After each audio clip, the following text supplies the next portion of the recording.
Arran is said to be a condensed version of the mainland, a kind of Scotland in miniature. In the north, the mountains and the lochs, while in the south you've got the hills and the meadows. Unfortunately today, yet another similarity springs to mind, the great Scottish weather. But for once the weather did us a favour. It cleared up and we're able to see Arran in all its glory. Calmac ferries ply the route between Ardrossan and Brodick up to 6 times a day. It takes an hour, and train and bus connections from Glasgow and Edinburgh make Ardrossan easy to reach. I decided to bring a car to explore some of the more remote areas.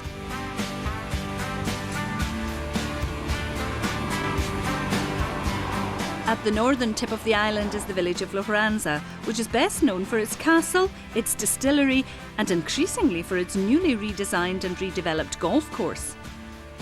Arran is pretty much a golf lover's dream island. Now there are over 100 holes spread over 7 courses, and they cater for every level of expertise, including aspiring beginners like myself.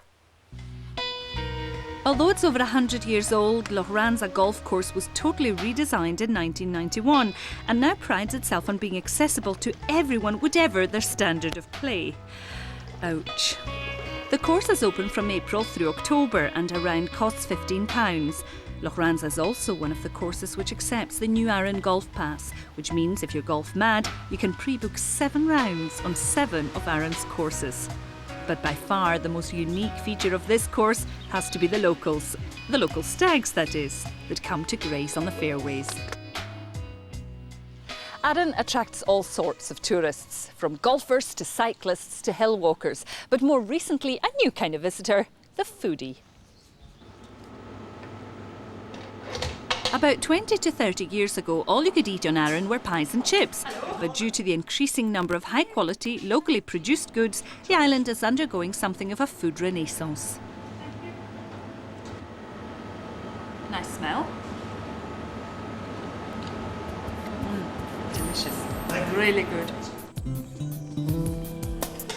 The Island Cheese Company was opened in 1991 and produces a range of cheeses, from its famous Arran Blue to chilli, cheddar and garlic crydie. The company is just one of the many local industries which are helping to put Arran on the map as a centre for food excellence in Scotland. Arran even has its very own chocolate factory. But it's behind glass. Local Willy Wonka James McCleary opened his shop just over a year ago, and as you can imagine, it's pretty popular with kids of all ages. As well as proving successful on the mainland, Arran's high-quality produce thankfully features on the local menus. I chose to stay in the Royal Hotel in Whiting Bay because, as well as the excellent location and comfortable surroundings, the food, like many of the island's establishments, is superb. Unlike a lot of places, the Royal really does cater for guests' individual tastes. So instead of a set menu, they'll ask you what you like or what you dislike. And then in the evening, you'll get presented with some of your favourite dishes. Of course, this is just a prop.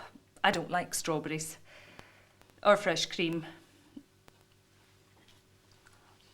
Oh,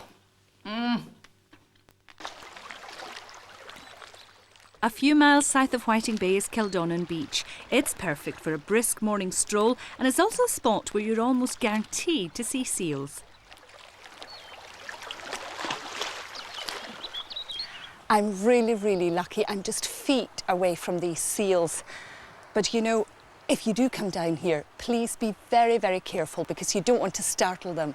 After all, they're really quite timid.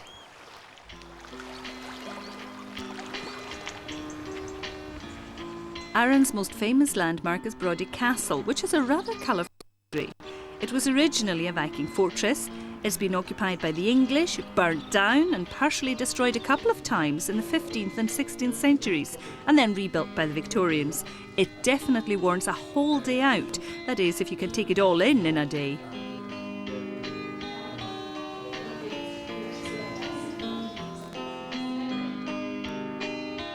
Before you catch the ferry back to the mainland, I suggest that you make time for a date with the island's only award-winning blonde. The Isle of Arran Brewery is yet another recent addition to Arran's growing number of cottage industries. The high-tech microbrewery enables visitors to see both how the ale is produced as well as sampling the products. It's the strongest one, yeah.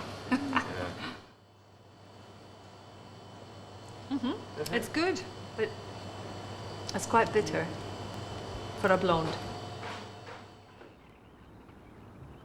When you do visit Arran, make sure it's not just good memories you take home with you, but some of the local produce as well. That is, if you can wait that long.